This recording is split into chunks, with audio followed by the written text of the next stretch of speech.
ওকে, welcome dear student, তোমাদের সকলকে welcome তোমাদের প্রিয় ইউটিউব চ্যানেল দ্য বেঙ্গল এক্সামে তোমরা ইতিমুহূর্তে জানো যে আমাদের কিন্তু পুলিশ স্পেশাল জিকে ক্লাস কিন্তু অলরেডি শুরু হয়েছে। এগুলো কিন্তু একদম ফ্রি ক্লাস যেগুলো ইউটিউবে আমাদের চলছে। আজকে এই যে পুলিশ স্পেশাল জিকে এটা 2 নম্বর ক্লাস। আগের দিন আমরা একটা ক্লাস করানো হয়েছে। তো এই পুলিশ স্পেশাল জিকে ক্লাসে আমাদের যে ভিডিওগুলো তোমরা পাবে সেগুলো সব কিছু একদম বেসিক থেকে শুরু করানো হবে। ওকে, একদম বেসিক থেকে করা হবে এবং একটা নির্দিষ্ট ধাপ মেনে কিন্তু করা হবে। যেমন কি আমরা সবার প্রথমে আমাদের যে টার্গেটটা নিয়েছি সেটা হচ্ছে এই যে ডাব্লিউবিপি ওয়েস্ট বেঙ্গল পুলিশের বিভিন্ন পরীক্ষা, সেটা হতে পারে কনস্টেবল, হতে পারে এসআই, ওকে, কেপির পরীক্ষা, তো সেটাও তো ডাব্লিউবিপি তোমার রিক্রুটমেন্ট করে। তো সেই সমস্ত পরীক্ষার পিওয়াইকিউ অর্থাৎ প্রিভিয়াস ইয়ার যে কোয়েশ্চেনগুলো রয়েছে, ওকে, তো প্রায় 1000 plus PYQ previous year question কিন্তু আমরা সবার প্রথমে এগুলোকে কমপ্লিট করব। ওকে, এগুলো কমপ্লিট করার পর তোমাদের টপিক ওয়াইজ কিন্তু ক্লাস শুরু হবে এবং টপিক ওয়াইজ ক্লাস শুরুর পর আমরা কিন্তু এমসিকিউ প্র্যাকটিসের দিকে যাব। ওকে, তো তোমরা যারা যারা আজকে নতুন এলে, ওকে, আজকে প্রথম এই ভিডিওটা দেখছো, তারা অবশ্যই দ্য বেঙ্গল এক্সাম ইউটিউব চ্যানেলটাকে সাবস্ক্রাইব করে নেবে এবং তোমাদের বন্ধু চেনা জানা যারা ডাব্লিউবিপি বা পুলিশের বিভিন্ন পরীক্ষার জন্য প্রিপারেশন নিচ্ছে তাদেরকে অবশ্যই কিন্তু চ্যানেলটাকে একটু শেয়ার করে দিও ভিডিওটা। আর তোমাদের যদি ভালো লেগে থাকে তাহলে একবার সাবস্ক্রাইব করে বেল নোটিফিকেশনটা অল করে দেবে। ওকে, আচ্ছা, আর একটা কথা বলে রাখি, এই যে ক্লাসগুলো হচ্ছে এটা শুধুমাত্র ডাব্লিউবিপি নয়, এখানে আমরা ডাব্লিউবিপি, কেপি, পিএসসির পরীক্ষা যেমন ফুড এসআই, তারপরে ক্লার্কশিপ ইত্যাদি পরীক্ষা, মিসলেনিয়াস, এগুলোর কিন্তু আমরা কোয়েশ্চেন কভার করব। ওকে, প্রথমে আমরা ডাব্লিউবিপির পিওয়াইকিউ শুরু করেছি এবং এরপরে আমাদের যে পিওয়াইকিউটা শুরু হবে সেটা হবে পাবলিক সার্ভিস কমিশনের। ওকে, পিএসসি এর পিওয়াইকিউ, ওকে, লাস্ট 10 বছরের পিওয়াইকিউ এর পরের টপিক আমাদের শুরু হবে। ওকে, তো তোমাদেরকে বলে রাখি আমাদের আমাদের অ্যাপের নিজস্ব অ্যাপ দ্য বেঙ্গল এক্সামে কিন্তু অলরেডি আমাদের নতুন একটা পুলিশের ব্যাচ লঞ্চ হয়েছে। দেখতে পাচ্ছ, ব্যাচটার নাম হচ্ছে সংগ্রামী ব্যাচ। ওকে, সংগ্রামী ব্যাচ। এই ব্যাচে মূলত সামনের যে একটা বড় ভ্যাকান্সি এসছে ডাব্লিউবিপি এবং কেপিরও ভ্যাকান্সিটা বেশ বড়ই বলতে পারো। ডাব্লিউবিপি, কেপি, ক্লার্কশিপ, ওকে, ক্লার্কশিপ, ডাব্লিউবিপি, কেপি, এই তিনটেকে কম্বো ব্যাচ রয়েছে। তোমরা চাইলে কম্বো ব্যাচ করতে পারো, অথবা ডাব্লিউবিপি পুলিশের জন্য পুলিশ স্পেশাল সংগ্রামী ব্যাচও কিন্তু আমাদের রয়েছে, যেখানে টপিক ওয়াইজ ডেইলি শিডিউলভাবে জিকে, গণিত, ইংরেজি এবং রিজনিংয়ের ক্লাস কিন্তু তোমরা পাবে। এই ক্লাসগুলো সন্ধ্যের দিকে হবে, লাইভ হবে, প্লাস রেকর্ড কিন্তু থাকছে। তুমি যদি কখনো ক্লাস করতে না পারো অবশ্যই কিন্তু রেকর্ড ভিডিওটা দেখতে পারবে। ক্লাস হওয়ার সাথে সাথে তোমাদের প্রিন্টেবল পিডিএফ নোট কিন্তু দিয়ে দেওয়া হবে, প্রোভাইড করা হবে। ওকে, দেখো, সমস্ত বিষয় সিলেবাস ভিত্তিক ক্লাস হবে, বিষয় ভিত্তিক mock test, live doubt clearing class করানো হবে, রেকর্ডেড ক্লাসের সুবিধা তোমরা পাবে এবং টপ কোয়ালিটির পিডিএফ স্টাডি নোটস কিন্তু পাবে। তো যারা যারা সংগ্রামী ব্যাচ এই অ্যাডমিশন নেবে, যারা যারা পুলিশ হওয়ার স্বপ্ন দেখছো, তারা কিন্তু যত তাড়াতাড়ি সম্ভব এই যে নিচে নাম্বারটা দেওয়া রয়েছে 7003840858, এই নাম্বারে কন্ট্যাক্ট করবে এবং স্যারের সাথে কথা বলে নেবে। তোমাদের যা কিছু জানার আছে, যাবতীয় প্রশ্ন সব কিছু মন খুলে স্যারের সাথে কথা বলো, তারপর বোঝো সবগুলো, তারপরে চাইলে তুমি ব্যাচটার মধ্যে কিন্তু অ্যাডমিশন নিয়ে নাও। ওকে, প্রচুর ছেলে মেয়ে কিন্তু এই ব্যাচে অ্যাডমিশন অলরেডি নিয়ে নিয়েছে এবং ক্লাস কিন্তু শুরু হয়ে গেছে। তো এই ব্যাচটার ডিউরেশন হচ্ছে 6 মাস। ওকে, 6 মাস ডিউরেশন এবং ভ্যালিডিটি হচ্ছে 1 ইয়ার। ওকে, 1 বছর পর্যন্ত তুমি কিন্তু এই ব্যাচের মধ্যে সমস্ত ক্লাস রেকর্ডের সবগুলো অ্যাক্সেস করতে পারবে। এটার ডিউরেশন হচ্ছে 6 মাস। এর সাথে সাথে আমাদের আরও বেশ কয়েকটা ব্যাচ কিন্তু চলছে, যেমন আমাদের গ্রাম পঞ্চায়েতের ব্যাচ ইতিমধ্যে শুরু হয়েছে, প্রাইমারি টেট ফাউন্ডেশন ব্যাচ এটাও ইতিমধ্যে আমাদের শুরু হয়ে গেছে, ক্লার্কশিপের ব্যাচ চলছে, সংগ্রামী পুলিশ পরীক্ষার ব্যাচ যেটা শুরু হবে খুব তাড়াতাড়ি, এএনএম জিএনএম এর ব্যাচ কিন্তু অলরেডি আমাদের শুরু হচ্ছে। ওকে, তো এই পরীক্ষাগুলো যারা যারা প্রিপারেশন নিচ্ছ, যারা যারা পেইড কোর্সে আমাদের ভর্তি হতে চাইছো, তারা অবশ্যই কিন্তু হেল্পলাইন নাম্বার, এই নাম্বারে কল করে নাজমুল স্যারের সাথে একটু কথা বলে নেবে। ওকে, তো চলো আমাদের আজকের ক্লাস শুরু করব আমরা। তো দেখো, আমরা আজকে যে প্রশ্নগুলো করব সেগুলোর মধ্যে প্রথম প্রশ্ন আমাদের কি আসছে, দেখো, লীলাবতী। এই যে লীলাবতী, এই লীলাবতী কে লিখেছিলেন? এই প্রশ্নটা ছিল ডাব্লিউবিপি এসআই প্রিলিমস 2019-এর। ওকে, লীলাবতী কে লিখেছিলেন? ওকে, সঠিক উত্তর কি হবে? সঠিক উত্তর তোমরা বলার চেষ্টা করবে এবং আমিও বলে দেবো অবশ্যই। সঠিক উত্তর হবে অপশন সি, ভাস্করাচার্য। ওকে, সঠিক উত্তর হবে অপশন সি, ভাস্করাচার্য। দেখো, লীলাবতী লিখেছিলেন ভাস্করাচার্য। তিনি একজন ভারতীয় গণিতবিদ ছিলেন, তিনি কিন্তু ইন্ডিয়ান ছিলেন, ভারতীয় গণিতবিদ, যিনি গণিত বিষয়ে গ্রন্থ রচনা করেন, যা 1150 সালে লিখিত। ওকে, দেখো, বীজগণিত, গ্রহগণিত এবং গোলাধ্যায়ের পাশাপাশি তার মূল কাজ সিদ্ধার্থ শিরোমণি।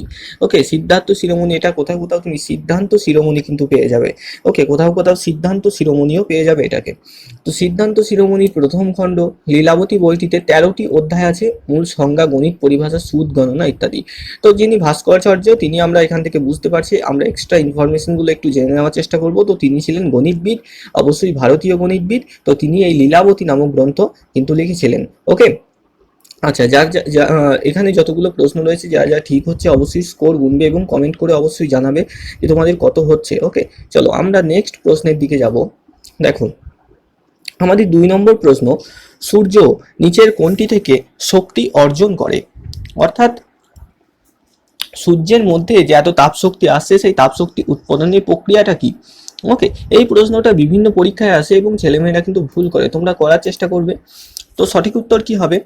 সঠিক উত্তর হবে অপশন এ, নিউক্লিয়ার ফিউশন। ওকে, নিউক্লিয়ার ফিউশন হবে সঠিক উত্তর। দেখো, প্রোটন শিকলের মাধ্যমে হাইড্রোজেন সংযোজনে ফিউশন এর মাধ্যমে হিলিয়াম তৈরি হয়, এটি সূর্যের শক্তির প্রধান উৎস। ওকে, চলো আমরা নেক্সট প্রশ্নের দিকে যাব। 3 নম্বর প্রশ্ন আমাদের, সেটা হচ্ছে কি, দেখো, অ্যাথলিটস ফুট রোগটি কিসের দ্বারা সৃষ্ট? ওকে, তো কোন রোগ কিসের দ্বারা সৃষ্ট, এই সম্পর্কিত একটা ক্লাস কিন্তু তোমরা পেয়ে যাবে। ওকে, তো এখানে প্রশ্ন হচ্ছে অ্যাথলিটস ফুট রোগটি কিসের দ্বারা সৃষ্ট? এটা মূলত পায়ের এক ধরনের রোগ, এটা ডাব্লিউবিপি এসআই প্রিলিমস 2019-এ এসেছিল। তো মনে রাখবে, এটা হচ্ছে অপশন এ, ছত্রাক বা ফাঙ্গাস দ্বারা সৃষ্ট। ওকে, চর্ম রোগের মতো অনেকটা হয়ে থাকে, যেমন ছবিটা তোমরা পাশে দেখতে পাচ্ছ, এই যে এটা হচ্ছে অ্যাথলিটস ফুট। ওকে, অ্যাথলেটস ফুট নামক এই রোগ, যেখানে দেখতে পাচ্ছি পায়ের চামড়া কিন্তু ছেড়ে যাচ্ছে। দেখো, অ্যাথলেট ফুট চিকিৎসা বিজ্ঞানে টিনিয়া পেডিস নামে পরিচিত, ছত্রাক দ্বারা সৃষ্ট পায়ের একটি সাধারণত ত্বকের সংক্রমণ। ওকে, পায়ের ত্বকের মধ্যে সংক্রমণ করে, ছত্রাক দ্বারা সৃষ্ট একটা রোগ। দেখো, লক্ষণ এবং লক্ষণ সমূহের মধ্যে প্রায় চুলকানি, দাগ, ওকে, পা ফাটা এবং লাল ভাব হয়ে যায়। ওকে, পায়ে, এটা বিরল ক্ষেত্রে, ত্বকের মধ্যে কিছু কিছু ক্ষেত্রে ফোস্কা পড়ে, কিন্তু এটা খুবই কম। চলো পরবর্তী প্রশ্ন আমাদের 4 নম্বর। 4 নম্বর প্রশ্ন হচ্ছে, বাতাসে শব্দের বেগ স্বাভাবিক অবস্থায় কত? খুব ইম্পর্টেন্ট একটা প্রশ্ন তোমাদের এই বছরের পরীক্ষাগুলোর জন্য। বাতাসে শব্দের বেগ স্বাভাবিক অবস্থায়, ওকে, স্বাভাবিক অবস্থায় অর্থাৎ টেম্পারেচার যখন স্বাভাবিক থাকছে সেই অবস্থায় কত? ওকে, সঠিক উত্তর হবে অপশন এ, 332 মিটার প্রতি সেকেন্ড। ওকে, দেখো, 0 ডিগ্রি সেলসিয়াস বা 32 ডিগ্রি ফারেনহাইটে বাতাসের শব্দের গতি প্রায় 332 মিটার প্রতি সেকেন্ড। ওকে, আরো সহজভাবে বলতে গেলে শব্দের গতি হলো কম্পন কত দ্রুত গতিতে চলছে, সেটাই আমরা কিন্তু শব্দের গতি বলতে বুঝছি। চলো আমাদের পরবর্তী প্রশ্ন 5 নম্বর, বলো, রকেট রকেট কোন নীতির উপর কাজ করে? এই প্রশ্নটা তোমরা বিভিন্ন প্রিভিয়াস ইয়ার জিকে কোয়েশ্চেন যেখানে আছে সেটা খুললে দেখবে বিভিন্ন পরীক্ষা এসছে এটা। রকেট কোন নীতির উপর ভিত্তি করে কাজ করছে? অপশন এ, কেপলারের সূত্র, অপশন বি, পাস্কালের সূত্র, অপশন সি, বয়েলের সূত্র, নাকি অপশন ডি, নিউটনের সূত্র? তো এখানে সঠিক উত্তর কি হবে? সঠিক উত্তর নিশ্চয়ই তোমরা বলতে পারছো, গেস করতে পারছো, সেটা হবে কি, নিউটনের সূত্র। তাই তো, কত নম্বর সূত্র? নিউটনের 3 নম্বর সূত্র। এই সূত্রতে কি বলেছে, যে প্রতিটা ক্রিয়া সেই ক্রিয়ার কি রয়েছে, সমান ও বিপরীত প্রতিক্রিয়া রয়েছে। তাই তো, সমান ও বিপরীত প্রতিক্রিয়া রয়েছে।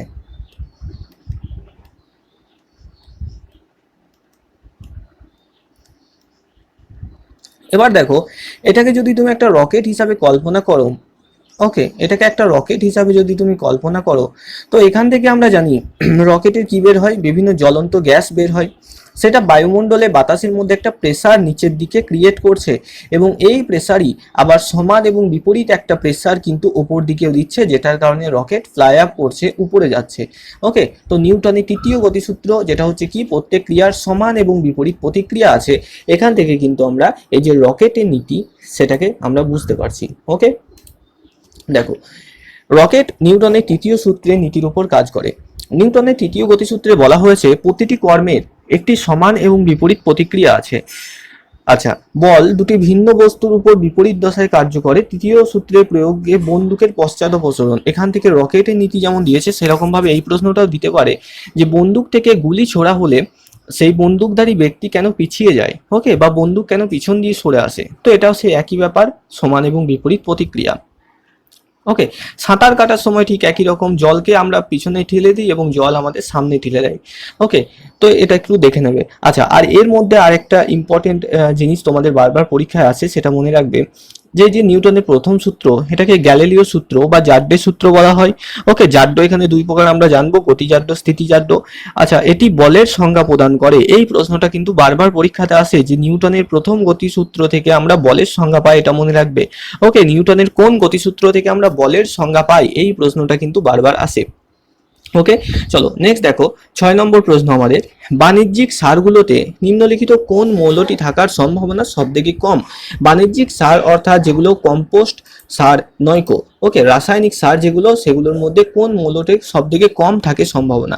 ওকে, সঠিক উত্তর কি হবে? সঠিক উত্তর হবে অপশন বি, সিলিকন। ওকে, সিলিকন। এখানে কয়েকটা জিনিস তোমাদের একটু মনে রাখতে হবে। ওকে, একটু মনে রাখতে হবে, সেটা হচ্ছে যে কোনো সারের প্রধান উপাদান কি কি? প্রধান উপাদান হচ্ছে এনপিকে। এন ফর কি? N for nitrogen. Okay, N for nitrogen. Okay, P for phosphorus এবং K for potassium. Nitrogen, phosphorus এবং পটাশিয়াম এটা কি করে? উদ্ভিদের গ্রোথ এবং ডেভেলপমেন্টে কিন্তু সাহায্য করছে। ওকে, তো যে কোনো উদ্ভিদের, সেটা বড় উদ্ভিদ হতে পারে, গুল্ম হতে পারে, লতা হতে পারে, বৃক্ষ হতে পারে, যে কোনো ধরনের উদ্ভিদের সঠিকভাবে গ্রোথ এবং ডেভেলপমেন্টের জন্য এই তিনটে উপাদান মুখ্যত দরকার হয়। এনপিকে, দেখো সিলিকন কিন্তু অতি অল্প পরিমাণে থাকে, যে কোনো সারের মধ্যেই এনপিকে এগুলো কিন্তু মূল উপাদান হিসাবে থাকে। ওকে, চলো আমরা পরবর্তী প্রশ্ন জানবো 7 নম্বর। দেখো, নিচের কোনটির ঘনত্ব সবচেয়ে বেশি? আমরা আগের ক্লাসে এরকম আরেকটা প্রশ্ন পেয়েছিলাম, দেখবে। সঠিক উত্তর নিশ্চয়ই বলতে পারছো যে এই যে হীরক বা হিরে বা ডায়মন্ড, যেটা হীরা, সেই হীরার ঘনত্ব হচ্ছে সব থেকে বেশি। ঠিক আছে, আমরা আগের দিন পড়েছিলাম কার্বনের বন্ধনের দ্বারা এটা থাকে। ওকে, তো পরবর্তী দেখো আমাদের 8 নম্বর প্রশ্ন, লন্ডন স্টক মার্কেট। দেখো, ইকোনমি থেকে একটা প্রশ্ন এসছে, লন্ডন স্টক স্টক মার্কেট সূচক হিসাবে উল্লেখ করা হয় কোনটিকে? এটা ছিল WBPSI প্রিলিমস 2019-এর। ওকে, স্টক মার্কেটের সূচক হিসাবে উল্লেখ করা হয় কোনটিকে? ওকে, লন্ডন। তো এখানে সঠিক উত্তর কি হবে? সঠিক উত্তর হবে অপশন সি, ফুটসি। ওকে, ফুটসি FTS। ওকে, ফুটসি। দেখো, FTSE 100 সূচক, ফুটসি, এটাকেই ফুটসি বলা হচ্ছে, হলো মূল বাজারে তালিকাভুক্ত যুক্তরাজ্যের 100টি অত্যন্ত পুঁজিকৃত কোম্পানির মূল শেয়ার সূচক। এটি মূলধন ভরযুক্ত পদ্ধতিকে অনুসরণ করে। এটি বাজারে প্রায় 2.5054 ট্রিলিয়ন পাউন্ড মূলধন রয়েছে। ঠিক আছে, এটা জাস্ট একটু দেখে নেবে। চলো আমরা পরবর্তী প্রশ্নের দিকে যাই। দেখো, নিম্নলিখিত নোবেল গ্যাসগুলির মধ্যে যেটি বায়ুমণ্ডলে অনুপস্থিত, নোবেল গ্যাস এই যে দেখো যেগুলো রয়েছে সবগুলো নোবেল, মোটামুটি বায়ুমণ্ডলে অনুপস্থিত কোনটা, অর্থাৎ বায়ুমণ্ডলে থাকে না। ওকে, দেখো, রেডন, আর্গন, জেনন নাকি হিলিয়াম? কোন নোবেল গ্যাসটা বায়ুমণ্ডলে থাকে না? ওকে, কোন নোবেল গ্যাসটা বায়ুমণ্ডলে থাকে না? এখানে সঠিক উত্তর কি হবে? মনে রাখবে, সঠিক উত্তর হবে অপশন ডি, রেডন। ওকে, রেডন কিন্তু বায়ুমণ্ডলে অনুপস্থিত একটা নোবেল গ্যাস। দেখো, আধুনিক পর্যায় সারণীতে 18 নম্বর শ্রেণীতে নিষ্ক্রিয় গ্যাসগুলো অন্তর্ভুক্ত হয়েছে, এই লাইনটা থেকে প্রশ্ন হয়। ওকে, আধুনিক পর্যায় সারণীর কত নম্বর শ্রেণীতে এই যে নিষ্ক্রিয় গ্যাস এগুলো রয়েছে? তো মনে রাখবে 18 নম্বর শ্রেণীতে নিষ্ক্রিয় গ্যাসগুলো অন্তর্ভুক্ত হয়েছে। আর্গন, হিলিয়াম, নিয়ন, ক্রিপ্টন, জেনন এবং রেডন সহ একাধিক গ্যাস এই শ্রেণীতে রয়েছে। এই 18 নম্বর শ্রেণীতে যত গ্যাস রয়েছে সেই গ্যাসগুলো হচ্ছে আমাদের নিষ্ক্রিয় গ্যাস, কিন্তু এদের মধ্যে রেডনও রয়েছে। কিন্তু রেডন হলো দেখো একমাত্র তেজস্ক্রিয় মৌল যা বায়ুমণ্ডলে অনুপস্থিত, বায়ুমণ্ডলে কোনো রকম রেডন থাকে না। ওকে, রেডন বায়ুমণ্ডলে অনুপস্থিত। চলো নেক্সট প্রশ্ন আমাদের, নিচের কোনটি রিজার্ভ ব্যাংক অফ ইন্ডিয়া বা RBI এর কাজ নয়? এই নয়টা ভালো করে খেয়াল করবে, পরীক্ষার হলে কিন্তু এই নয়গুলোকে আমরা হয় ভেবে ভুল করে ফেলি। ওকে, রিজার্ভ ব্যাংক অফ ইন্ডিয়ার কাজ নয় কোনটি? ওকে, তো কি হবে? সঠিক উত্তর কি হবে? দেখো, সঠিক উত্তর হবে অপশন সি, সাধারণ মানুষের আমানত গ্রহণকারী হিসাবে। দেখো, ব্যাংক কখনো সাধারণ মানুষের আমানত কেবলমাত্র কি গ্রহণ করে? শুধুমাত্র কি গ্রহণ করে? করে না। ওকে, অপশন সি হবে সঠিক উত্তর। দেখো আরবিআই এর প্রধান কাজগুলো কি কি? Repo rate, reverse repo rate, cash reserve ratio যেটাকে সিআরআর বলা হয়, ওকে, এগুলোকে বিধিবদ্ধ করা, তারল্য অনুপাত, লিকুইডিটি অফ মানি যেটা, ওকে, ওপেন মার্কেটিং অপারেশন ইত্যাদির মতো নীতি উপকরণের মাধ্যমে ভারতীয় অর্থনীতির মুদ্রানীতি বা মনিটারি পলিসি কমিটি গঠনের মাধ্যমে এগুলোকে এই সমস্ত কাজ পরিচালনা করে। কিন্তু সাধারণ মানুষের আমানত গ্রহণ কিন্তু আরবিআই করে না। ওকে, সেখানে আরবিআই এর অন্তর্ভুক্ত একাধিক ব্যাংক রয়েছে যেগুলো এই গ্রহণ কিন্তু করে থাকে। ওকে, চলো নেক্সট আমরা 11 নম্বর এই প্রশ্নটা খুব ভালো একটা প্রশ্ন, ভূগোল থেকে একটা প্রশ্ন। দেখো কালো সুতির মাটি, দেখো নামটা একটু ঘুরিয়ে দিয়েছে, কালো সুতির মাটির অন্য নাম কি? ওকে, কালো সুতির মাটি যেটা সেটাকেই আমাদের বলা হচ্ছে কি? Black soil. Okay, black soil. তো বলো ব্ল্যাক সয়েল কাকে বলা হয় বা এর অন্য নাম কি? তো মনে রাখবে এর অন্য নাম হচ্ছে রেগুর মৃত্তিকা। রেগুর মৃত্তিকা, এটাকেই বাংলাতে কি বলা হয়? কৃষ্ণ মৃত্তিকা।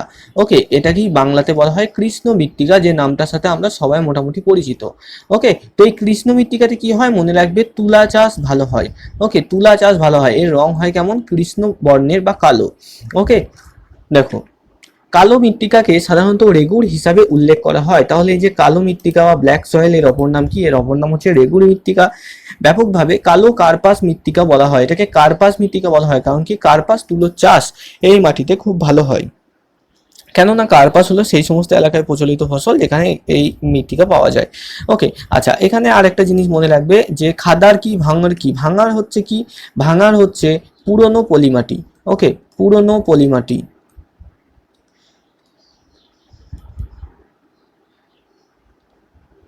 আর খাদার কি? খাদার হচ্ছে নবীন পলিমাটি।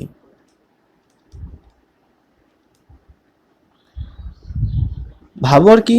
ভাবর হচ্ছে পার্বত্য অঞ্চলের পলিমাটি। ওকে, পার্বত্য অঞ্চলের পলিমাটি।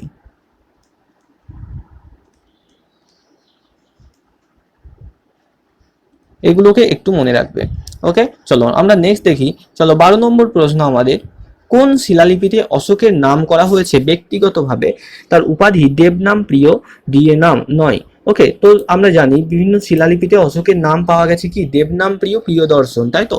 দেবনাম প্রিয়, প্রিয়দর্শন। তো এদের মধ্যে কোন শিলালিপিতে এই দেবনাম প্রিয় প্রিয়দর্শন বলে নয়, বরং অশোকের নিজের আসল নাম দিয়ে তার নাম উল্লেখ করা হয়েছে? তো সঠিক উত্তর কি হবে?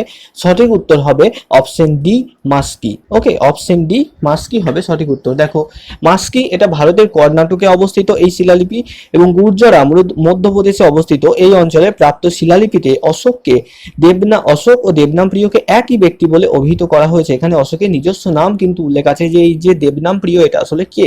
ঠিক আছে, এই যে অশোক এবং দেবনাম প্রিয় একই ব্যক্তি, এটা কিন্তু লেখা রয়েছে মাস্কি শিলালিপিতে। চলো পরবর্তী প্রশ্ন আমাদের, গ্রীষ্মকালীন সৌরস্থিতি। আবারও একটা ভূগোল থেকে প্রশ্ন, খুব ইম্পর্টেন্ট প্রশ্ন, এবং এই তারিখগুলো বারবার সবারই গোলমাল হয়ে যায়। তো বলো গ্রীষ্মকালীন সৌরস্থিতি কবে হয়? এটা ছিল ডব্লিউবিপি কনস্টেবল মেন 2019-এ। ওকে, বলো গ্রীষ্মকালীন সৌরস্থিতি কবে হয়? সঠিক উত্তর কি হবে? সঠিক উত্তর হবে অপশন বি। ওকে, এ আর বি এর মধ্যে অনেকের কনফিউশন হয়। অপশন বি 21শে জুন। ওকে, 21শে জুন। দেখো গ্রীষ্মকালীন সৌরস্থিতি সাধারণত 21শে জুন হয়। সেদিন উত্তর গোলার্ধে দিন সব থেকে বড় হয় এবং রাত সব থেকে ছোট হয়। আর দক্ষিণ গোলার্ধে কি হবে? এই দিন সব থেকে তার বিপরীত হবে, অর্থাৎ উত্তর গোলার্ধে দিন বড় রাত ছোট, দক্ষিণ গোলার্ধে রাত বড় দিন ছোট হয়। ঠিক আছে, এটাকে বলা হয় গ্রীষ্মকালীন সৌরস্থিতি, এটা হয় 21শে জুন। ওকে, নেক্সট দেখো এসআই পদ্ধতি। এসআই পদ্ধতিতে তাপমাত্রার একক কি? বিভিন্ন পরীক্ষায় বারবার আসা প্রশ্ন এটা। এসআই পদ্ধতিতে তাপমাত্রার একক কি? ওকে, এসআই পদ্ধতিতে তাপমাত্রার একক সঠিক উত্তর কি হবে বলতো? সঠিক উত্তর হবে option B, Kelvin. Okay, unit and measurement chapter থেকে তোমাদের দেওয়া ভৌত বিজ্ঞানের একটা প্রশ্ন, কেলভিন হবে সঠিক উত্তর। এই যে এসআই, এই এসআই পদ্ধতিকে কি বলা হয়? ইন্টারন্যাশনাল ইউনিট, তাই তো? আমরা জানি। দেখো ইন্টারন্যাশনাল সিস্টেম অফ ইউনিট অনুযায়ী তাপমাত্রার এসআই একক হলো কেলভিন, যাকে প্রতীক দ্বারা যাকে কে, অর্থাৎ এখানে আচ্ছা কি এটা বাংলা হয়ে গেছে, 1 মিনিট। ওকে, এই যে কেলভিনকে কে দিয়ে দেখানো হয়। ওকে, কে প্রতীক দ্বারা উপস্থাপিত হয়। কেলভিন স্কেল বিজ্ঞান ও প্রকৌশলের ক্ষেত্রে ব্যাপকভাবে স্বীকৃত এবং ব্যবহৃত হয়ে থাকে। চলো আমরা পরবর্তী প্রশ্নের দিকে যাব। দেখো the hound of the Baskerville, okay, এই যে বিভিন্ন গ্রন্থ সেগুলো কে লিখেছেন এগুলো কিন্তু আমাদের একটু জানতে হবে। দেখো, the hound of the Baskervilles কে লিখেছেন? এটা এসেছিল ডব্লিউপি কনস্টেবল মেন 2019। এগুলো একটু স্ট্যাটিক জিকের মধ্যে পড়ে, এগুলোকে কিন্তু নিজেরা খাতায় লিখে চর্চা করতে হবে।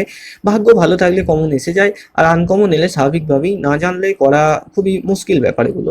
ওকে, তো এখানে সঠিক উত্তর কি হবে? দেখো, John Keats, Arthur Conan Doyle, নাকি আনা সোয়েল, নাকি ও হেনরি। ওকে, সঠিক উত্তর হবে কি? সঠিক উত্তর হবে অপশন বি, আর্থার।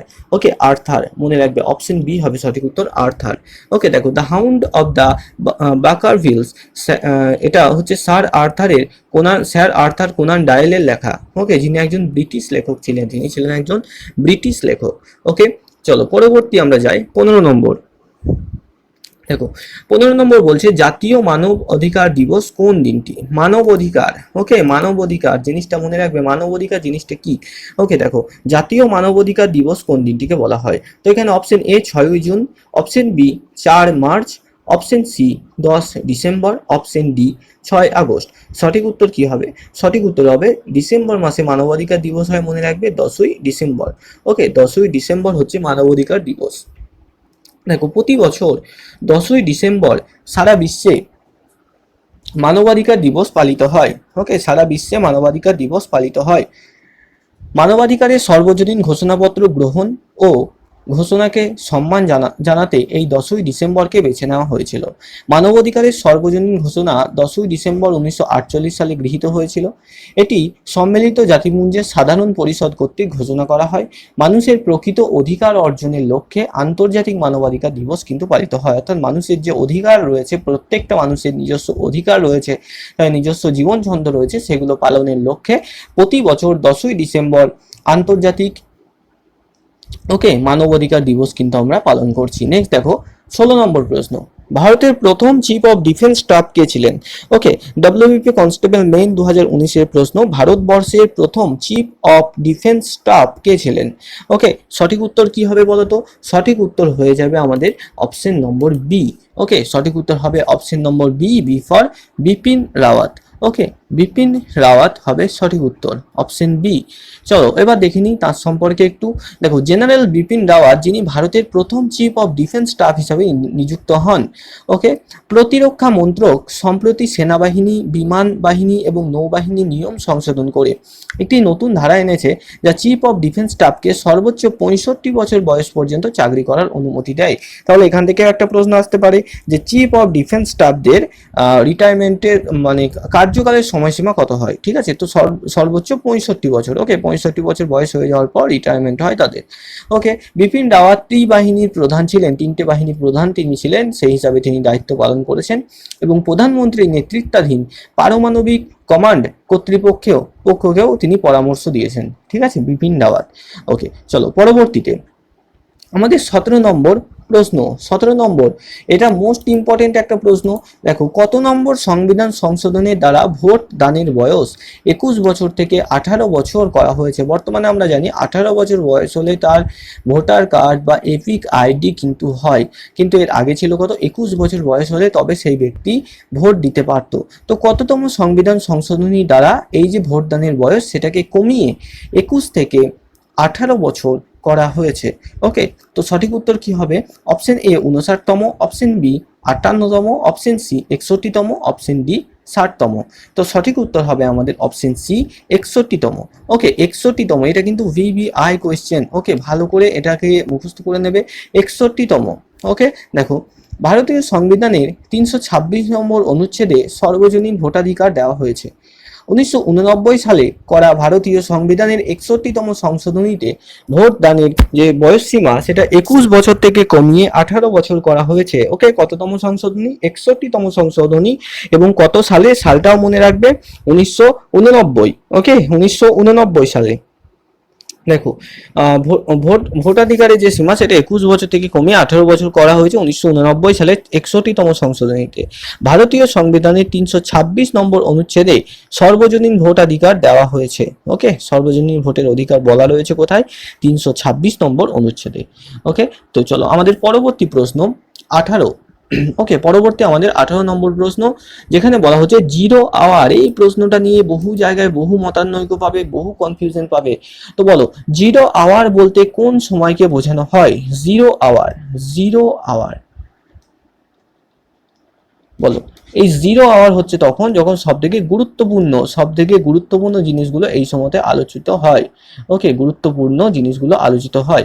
তো দেখো, সকাল 11টা থেকে 12টা, নাকি 11টা থেকে 1টা, নাকি 12টা থেকে 3টে, নাকি 12টা থেকে 1টা। ওকে, তো সময়সীমাটা কিন্তু তোমাদের একটু মনে রাখতে হবে। জিরো আওয়ারে এটা কোনো কোনো জায়গায় প্রচুর কনফিউশন হয়। কোনো কোনো জায়গায় পাবে যে এর কোনো সময়সীমা নেই, কোনো কোনো জায়গায় পাবে এর 30 মিনিট সময়সীমা, কোনো কোনো জায়গায় পাবে 60 মিনিট সময়সীমা। ওকে, তো সঠিক উত্তর কি হবে? সঠিক উত্তর হবে অপশন নম্বর ডি, দুপুর 12টা থেকে 1টা। ওকে, দুপুর 12টা থেকে 1টা, এটাকে বলা হয় কি? Zero hour. ওকে, আচ্ছা, আর যদি সময়সীমা আসে তাহলে 60 মিনিটটা করাই সব থেকে যুক্তিপূর্ণ হবে। ঠিক আছে, যেহেতু ডব্লিউপি কনস্টেবল মেন 2019-এ অপশন ডি কে অ্যান্সার নিয়েছিল, অর্থাৎ জিরো আওয়ার 12টা থেকে 1টা, অর্থাৎ 1 ঘন্টা বা 60 মিনিটকে কিন্তু ধরেছিল। ওকে, তাই পরবর্তীতে তোমাদের এই পরীক্ষায় যদি আসে জিরো আওয়ারের সময়সীমা কত বা কতক্ষণ চলে, তো এখানে 1 ঘন্টা এটাকে উত্তর করবে। ওকে, তো চলো পরবর্তী আমাদের 19 নম্বর প্রশ্ন। আচ্ছা, এখানে দেখো এই যে জিরো আওয়ার সম্পর্কে একটু বলা হয়েছে। দেখো, সংসদের উভয় কক্ষের প্রশ্নোত্তর পর্বের ঠিক পরেই যে সময় আসে সেই সময়কে জিরো আওয়ার বলা হয়। এই সময় সংসদের যে সদস্যগণ আগে থেকে তারা ঘোষণা না করে গুরুত্বপূর্ণ বিষয়গুলো উত্থাপন করতে পারেন, এটাকে জিরো আওয়ার বলা হয়। অর্থাৎ এই সময় সবথেকে গুরুত্বপূর্ণ বিষয়গুলো উত্থাপন করা হয়। ওকে, এটি প্রায় দুপুর 12টার সময় শুরু হয়। চলো পরবর্তী আমাদের 19 নম্বর প্রশ্ন। যেটা হচ্ছে কি, দেখো, ইউনিসেফের সদর দপ্তর কোথায়? ইউনিসেফ এর সদর দপ্তর কোথায়? Okay, option A Paris, option B New York, option C Dhaka, option D Singapore. তো ইউনিসেফের সদর দপ্তর কোথায়? এটা সঠিক উত্তর কি হবে? সঠিক উত্তর হবে অপশন বি নিউ ইয়র্ক। ওকে, সঠিক উত্তর হবে অপশন বি নিউ ইয়র্ক। দেখো, জাতিসংঘের সাধারণ পরিষদ প্রথম অধিবেশনে এই সংস্থা গঠনের সিদ্ধান্ত হয়। জাতিসংঘের যে সাধারণ পরিষদের যে প্রথম অধিবেশন বসে সেখানে এই ইউনিসেফ নামক সংস্থা গঠনের কথা বলা হয়। দেখো, এই সংস্থার সদর দপ্তর নিউ ইয়র্কে অবস্থিত। 1965 সালে ইউনিসেফ তাদের কল্যাণমুখী ভূমিকার কারণে নোবেল শান্তি পুরস্কার পেয়েছিল। ওকে, এটাও মনে রাখতে হবে তোমাদের যে ইউনিসেফ কত সালে তাদের কাজের জন্য নোবেল শান্তি পুরস্কার পায়। ওকে, 1965 সাল। 1965 সালে ইউনিসেফ তাদের কল্যাণমুখী ভূমিকার জন্য নোবেল শান্তি পুরস্কারে ভূষিত হয়। ওকে, চলো আমাদের আজকের লাস্ট প্রশ্ন আমরা জানবো, 20 নম্বর প্রশ্ন। দেখো, শ্রীনিবাস রামানুজম ছিলেন একজন বিখ্যাত কে? এনাকে আমরা সবাই মোটামুটি নামটা চিনি। যারা মোটামুটি চেনো নিশ্চয়ই উত্তরটা করতে পারবে। এটা ছিল ডব্লিউপি কনস্টেবল 2019 সালের মেন পরীক্ষাতে। তো তিনি ছিলেন রসায়নবিদ, পদার্থবিদ, প্রাণীবিদ, নাকি গণিতবিদ? ওকে, সঠিক উত্তর হবে অপশন ডি গণিতবিদ। ওকে, শ্রীনিবাস রামানুজন ছিলেন একজন প্রখ্যাত গণিতবিদ। দেখো, শ্রীনিবাস রামানুজন 22শে ডিসেম্বর 1887-তে তিনি জন্মগ্রহণ করেন এবং 26শে এপ্রিল 1920-তে তার মৃত্যু হয়। ওকে, তিনি অসামান্য প্রতিভাবান একজন ভারতীয় গণিতবিদ ছিলেন। ইংরেজ গণিতবিদ GH হার্ডি রামানুজনকে অয়েলার ও গাউসের সমপর্যায়ের গণিতবিদ মনে করেন। এই যে অয়েলার, গাউস, তারা ছিলেন বিখ্যাত গণিতবিদ, তাদের সমপর্যায়ের মনে করতেন তিনি। ওকে, রামানুজনকে। দেখো, অবিভক্ত ভারতের মাদ্রাজের এক গরিব ব্রাহ্মণ পরিবারের সন্তান ছিলেন রামানুজন। 10 বছর বয়সে গণিতের সঙ্গে পরিচিত হন। তাকে SL লোনি লিখিত ত্রিকোণমিতির পুস্তকটি দেওয়া হয় এবং তখন থেকে তিনি গণিতে সহজাত প্রতিভা প্রদর্শন করেন। রামানুজনের উপর একটা মুভি রয়েছে, দেখবে, হিন্দি মুভি, সার্চ করে তোমরা দেখতে পারো, ভালো লাগবে। ওকে, তো আমাদের এই ছিল আমাদের আজকের 20টা প্রশ্ন। ওকে, আজকের আমাদের প্রিভিয়াস ইয়ারের 20টা প্রশ্ন। তোমাদের ক্লাসটা কেমন লাগছে অবশ্যই কিন্তু জানিও। ওকে, ক্লাসটা কেমন লাগছে অবশ্যই জানাবে। আর তোমাদের কার কত স্কোর হলো, ওকে, কার কত স্কোর হলো অবশ্যই কমেন্ট করবে নিচেতে। 20-র মধ্যে কার কত স্কোর হলো অবশ্যই কমেন্ট করে জানাবে। আর এরকম ক্লাস যদি আরও চাও সেটাও বলবে, তাহলে ক্লাসের সংখ্যা আমরা বাড়ানোর চেষ্টা করব। তো সকলকে বেস্ট অফ লাক, সকলে খুব ভালো করে পড়াশুনো করো আর চ্যানেলটাকে একটু ফলো করে রাখবে। ওকে, একটু চ্যানেলটাকে ফলো করে রাখো, সমস্ত ক্লাস কিন্তু এইভাবে তোমরা পাবে। এবং আমাদের পেইড ব্যাচে যারা অ্যাডমিশন নেবে তারা কিন্তু নিচে দেওয়া নম্বরে কন্ট্যাক্ট করে নিতে পারো। ক্লাস কিন্তু অলরেডি আমাদের শুরু হয়েছে। তো সকলে খুব ভালো থেকো, পরের দিন আবার নেক্সট কোনো একটা ক্লাসে আমাদের দেখা হবে। তো আজকে শেষ করছি ক্লাসটা এখানেই। সকলকে গুড বাই।